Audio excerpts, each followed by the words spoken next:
ನಮಸ್ಕಾರ ಸ್ನೇಹಿತರೆ. ಇವತ್ತು ಕೊರೋನಾ ಕೆಲವು ವರ್ಷಗಳ ಕಾಲ ಮಾಯವಾದಂಥ ಕೊರೋನಾ ಮತ್ತೊಮ್ಮೆ ಮೀಡಿಯಾದಲ್ಲಿ ಕಾಣಿಸಿಕೊಂಡಿದೆ.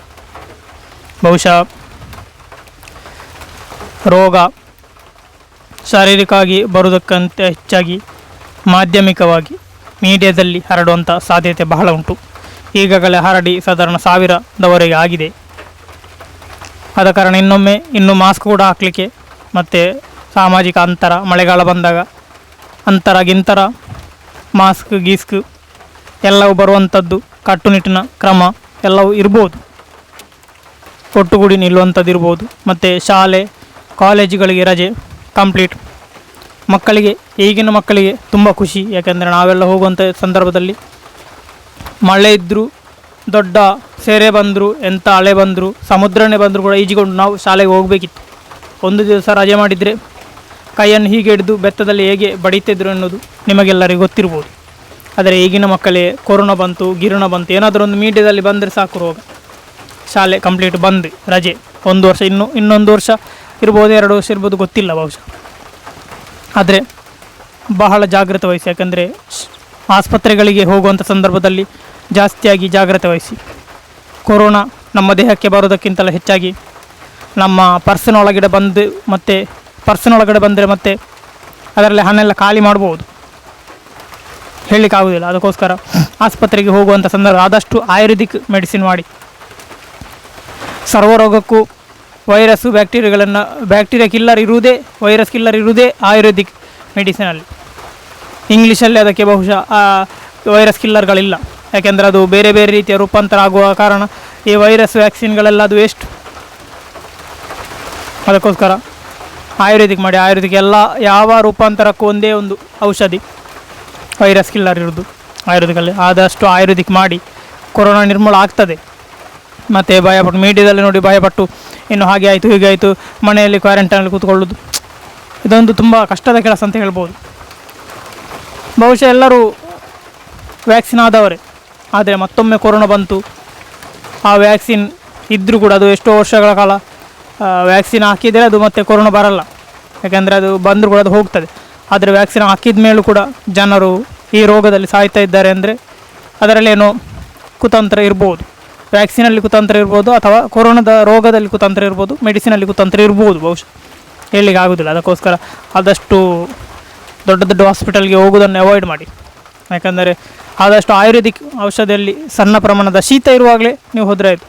ಯಾಕಂದರೆ ಹಿಂದೊಂದು ಕಾಲದಲ್ಲಿ ಶೀತ ಬಂದರೆ ಅದಕ್ಕೆ ಔಷಧಿ ಸೇವನೆ ಮಾಡದೇ ಇದ್ದರೆ ಅವರು ಸಾಯ್ತಿದ್ರು, ಕೆಲವರು ದಮ್ಮು ಕಟ್ಟಿ ಹಾಗೆ ಹೀಗೆ ಶ್ವಾಸಿಸೋದು. ಆದರೆ ಅದಕ್ಕೇನು ಪ್ರಾಬ್ಲಮ್ ಆಗ್ತಿರಲಿಲ್ಲ, ಅದು ಶೀತದಿಂದ ಸಾಯ್ತಿದ್ರು ಅಂತ ಹೇಳ್ತಿದ್ರು. ಆದರೆ ಈಗ ಕೊರೋನಾ ಬಂದ ಮೇಲೆ, ಟೆಸ್ಟ್ ಬಂದ ಮೇಲೆ, ಮೂಗಿಗೆ ಬೆರಳು ಹಾಕುವುದು, ಕಣ್ಣಿಗೆ ಬೆರಳು ಹಾಕುವುದು, ಕಿವಿಗೆ ಬೆರಳು ಹಾಕುವುದು ಬಂದ ಮೇಲೆ ಅದು ಯಾವುದೇ ಒಂದು ಜಸ್ಟ್ ಇಶ್ಯೂ ಮಾಡಿದರೆ ಸಾಕು, ಅದನ್ನು ಮೂಗಿಗೆ ಬೆರಳು ಹಾಕಿ ನೋಡಿದರೆ ಅದು ಬರುವುದೇ ಕೊರೋನಾದ ವೈರಸ್ ಥರದ ವೈರಸ್. ಯಾಕಂದರೆ ಶೀತದಲ್ಲಿರುವುದೇ ಅಂಥ ವೈರಸ್. ಅದನ್ನೇ ನೋಡಿ ಅದು ಕೊರೋನಾ ಬಂತು, ಅದು ಬಂತು, ಏಡ್ಸ್ ಬಂತು ಅಂತ ಹೇಳಿಕೊಂಡು ಅದನ್ನು ಮತ್ತೆ ಚೆಕಪ್ ಮಾಡಿ ಅಲ್ಲಿ ಇಲ್ಲಿ ಅಂತ ICUವರೆಗೆ ಹೋಗಿ ಮತ್ತೆ ಇದ್ದ ಇಂಜೆಕ್ಷನ್ ಎಲ್ಲ ಹಾಕಿ ಅದು ಅವನು ಸತ್ತೇ ಹೋಗ್ತಾನೆ ಮತ್ತು ಕೊನೆಗೆ. ಎಷ್ಟೋ ಜನರು ಇಲ್ಲಿ ಹೇಳುವುದನ್ನು ನಾನು ಕೇಳಿದ್ದೇನೆ. ಯಾಕಂದರೆ ಇದ್ದ ಇಂಜೆಕ್ಷನ್ ಎಲ್ಲ ಹಾಕಿ ಸತ್ತೋದ ಅಂತೇಳಿ. ಆಮೇಲೆ ಅಲ್ಲಿ ಕೊಂಡೋಗೋದಕ್ಕೆ ಮುಂಚೆ ಇವರನ್ನೆದ್ರು ಆಲೋಚನೆ ಮಾಡಿದ್ದಿದ್ದರೆ ಒಳ್ಳೆಯದಿತ್ತು. ಆದ ಕಾರಣ ಕೊರೋನಾ ಬಂತಂತೇಳಿ ಧೈರ್ಯಗೆಡಬಾರ್ದು. ಆಯುರ್ವೇದಿಕ್ ಮೆಡಿಸಿನ್ ಮಾಡಬೇಕು. ನಂಬರ್ 1 ಆಯುರ್ವೇದಿಕ್ ಮೆಡಿಸಿನ್ ನಮ್ಮ ದೇಶದಲ್ಲಿ ಅದು ಮುಖ್ಯ. ಯಾಕೆಂದರೆ ನಮ್ಮ ದೇಶವೇ ಆಯುರ್ವೇದಿಕ್. ಅದಕ್ಕೋಸ್ಕರ ಆಯುರ್ವೇದ ಮಾಡಿದರೆ ಎಲ್ಲ ವೈರಸ್ಗಳು ನಿರ್ಮೂಲ ಆಗ್ತಾ ಆಯುಷ್ಯ ಬರ್ತದೆ ನಿಮಗೆ. ವೈರಸ್ ಕಿಲ್ಲರ್ ಬೇರೆ ಯಾವುದರಲ್ಲೂ ಕೂಡ ಇಲ್ಲ, ಮುಖ್ಯವಾಗಿ ಬರೋದು ಆಯುರ್ವೇದಿಕ್ ಮೆಡಿಸಿನಲ್ಲಿ ಮಾತ್ರ. ಅದಕ್ಕೋಸ್ಕರ ಆಯುರ್ವೇದಿಕ್ ಮೆಡಿಸಿನ್ ಮಾಡಿ ಕೊರೋನಾ ಎಲ್ಲ ಹೋಗ್ತದೆ. ಮತ್ತು ಮಾಸ್ಕ್ ಹಾಕಿಕೊಂಡು ಹೋಗೋದಾದರೆ ಹೋಗಿ, ಮಾಸ್ಕ್ ಒಳ್ಳೆಯದು ಎಲ್ಲದಕ್ಕೂ. ಆದರೆ ದಮ್ಮು ಕಟ್ಟಿದರೆ ಅಂತ ಮಾಡೋದು?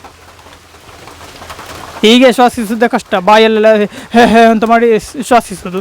ಅದು ಮಾಸ್ಕ್ ಹಾಕಿದ ಮೇಲೆ ಮಾಡಿ ಅಲ್ಲಿ ದಮ್ಮು ಕಟ್ಟಿ ಸಾಯ್ಬೋದು. ಸತ್ತ ಮೇಲೆ ಮತ್ತೆ ಮರಣೋತ್ತರ ಪರೀಕ್ಷೆಯಲ್ಲಿ ಕೊರೋನಾ ಪಾಸಿಟಿವ್ ಬರ್ಬೋದು, ಹೇಳಲಿಕ್ಕೆ ಆಗೋದಿಲ್ಲ.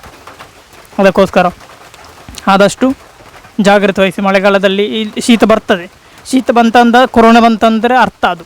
ಯಾಕಂದರೆ ಈಗಿನ ಕಾಲದಲ್ಲಿ ಶೀತಕ್ಕೂ ಕೂಡ ಅದಕ್ಕೂ ಒಂದೇ, ಬೇರೆ ಅದಕ್ಕಿಂತ ಅಲ್ಲಿ ಹಾಸ್ಪಿಟಲ್ ಹೇಳಲಿಕ್ಕಿಲ್ಲ. ಶೀತದ ಲಕ್ಷಣ ಕೂಡ ಅದರ ಲಕ್ಷಣ ಕೂಡ ಒಂದೇ. ಅದಕ್ಕೋಸ್ಕರ ಮೊದಲು ಶೀತ ಬಂತಂತ ಹೇಳಿದರೆ ಅದನ್ನೇ ಹೇಳ್ಬೋದು. ಎಷ್ಟೋ ಜನರಿಗೆ ಹೇಳಿದ್ದಾರೆ. ಅದಕ್ಕೋಸ್ಕರ ಆದಷ್ಟು ಜಾಗ್ರತೆ ಮಾಡಿ. ಮತ್ತು ನೀರಿರೋದು ಶೀತ ಆದಮೇಲೆ ಸ್ವಲ್ಪ ಜಾಗೃತೆ ವಹಿಸಿ ಬೇರೆಯವರಿಗೆ ಹರಡದಂತೆ ನೋಡಿಕೊಳ್ಳುವುದು ಒಳ್ಳೆಯದು. ಯಾಕಂದರೆ ಬೇರೆಯವರಿಗೆ ಹರಡಿದರೆ ಮತ್ತೆ ಅವರು ಕಷ್ಟಪಡೋದು ಬೇಡ ನಮ್ಮಂತೆ, ಗೊತ್ತಾಯ್ತಲ್ಲ. ಆದಷ್ಟು ಒಳ್ಳೆಯ ಆಹಾರವನ್ನು ಸೇವಿಸುವುದು ಒಳ್ಳೆಯದು, ಬಿಸಿ ಪದಾರ್ಥವನ್ನು ಸೇವಿಸುವುದು ಒಳ್ಳೆಯದು. ಯಾಕಂದರೆ ಈ ಮಳೆಗಾಲದಲ್ಲಿ ಬಿಸಿ ಪದಾರ್ಥಕ್ಕೆ ಜಾಸ್ತಿ ಆದ್ಯತೆ ಕೊಡಬೇಕು, ತಂಪು ಪಾನೀಯಗಳನ್ನು ಬಿಟ್ಟು ಬಿಡಬೇಕು. ಹಾಗಿದ್ದರೆ ಎಂಥ ಕೊರೋನಾ ಬರೋದಿಲ್ಲ, ಗಿರೋನಾ ಬರೋದಿಲ್ಲ, ಎಂತ ಮಾಡೋದು ಆಗೋದಿಲ್ಲ. ಮತ್ತು ಬಂದ ಮೇಲೆ ಎಂತ ಮಾಡಲಿಕ್ಕೆ ಆಗೋದಿಲ್ಲ. ಅಲ್ಲಿ ಎಷ್ಟು ಲಕ್ಷ ಅಂತ ಹೇಳ್ತಾರೆ, ಅಷ್ಟು ಲಕ್ಷ ಈಗ ಮೆಡಿಸಿನ್ ಒಂದು ಥರದ ಭ್ರಷ್ಟಾಚಾರ ಆಗಿ ಹೋಗಿದೆ, ನಿಮ್ಗೆ ಗೊತ್ತಿರ್ಬೋದು.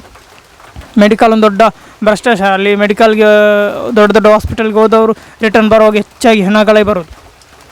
ಹಿಂದೆಲ್ಲ ಆಗಿರಲಿಲ್ಲ. ಈಗ ನಕಲಿ ಡಾಕ್ಟ್ರುಗಳು ಇದ್ದಾರೆ, ತುಂಬ ನಕಲಿ ಡಾಕ್ಟ್ರುಗಳೆಲ್ಲ ಸ್ವಲ್ಪ ಏನಾದರೂ ಒಂದು ಹಣ ಕೊಟ್ಟರೆ ಅಲ್ಲಿ ಡಾಕ್ಟ್ರ್ ಅಂತ ಸರ್ಟಿಫಿಕೇಟ್ ಬರೆದು ಕೊಡುವಂಥ ಕಾಲಮಾನ ಇದು. ಅದಕ್ಕೋಸ್ಕರ ಅದು ಸಾಕ್ಷಿ ಏನಂತ ಕೇಳ್ಬೋದು, ಕೆಲವರು ಸಾಕ್ಷಿ ಹೇಳಲಿಕ್ಕೆ ಆಗೋದಿಲ್ಲ. ಯಾಕಂದರೆ ಅದು ಜಾಸ್ತಿ ಅದರಲ್ಲಿ ಇರುವುದು ಅಂಥವರೇ. ಎಷ್ಟೋ ನ್ಯೂಸ್ ಪೇಪರಲ್ಲಿ ನಾವು ನೋಡ್ತೇವೆ, ಎಷ್ಟೋ ಸಿಕ್ಕಿಬಿದ್ದವರನ್ನು ನಾವು ನೋಡ್ತೇವೆ. ಹಣಕ್ಕೋಸ್ಕರ ಎಂತ ಬೇಕಾದರೆ ಸರ್ಟಿಫಿಕೇಟ್ ಹೇಗೂ ಸಿಗ್ತದೆ, ಎಂಥ ಸರ್ಟಿಫಿಕೇಟ್ ಬೇಕು ನಿಮಗೆ, ಹಣ ಕೊಟ್ಟರೆ ಎಲ್ಲ ಸರ್ಟಿಫಿಕೇಟ್ಗಳನ್ನು ನಾವು ತಗೊಳ್ಬೋದು, ನಾವು ಇಟ್ಕೊಳ್ಬೋದು ಮನೆಯಲ್ಲಿ, ಗೊತ್ತಾಯ್ತಲ್ಲ. ಅದಕ್ಕೋಸ್ಕರ ಆದಷ್ಟು ಸರ್ಟಿಫಿಕೇಟ್ ನೋಡಿ ನಾವು ಮದ್ದು ತಗೋದಕ್ಕಿಂತ ನಾವು ಒಂದೊಳ್ಳೆ ಔಷಧಿ, ನಮ್ಮ ದೇಶದ ಔಷಧಿ ಉಂಟು, ಆಯುರ್ವೇದಿಕ್ ಗಿಡಮೂಲಿಕೆ ಔಷಧಿ. ಅದರಲ್ಲಿ ಎಲ್ಲ ಸರ್ವ ರೋಗಕ್ಕೆ ಒಂದೇ ಮದ್ದು.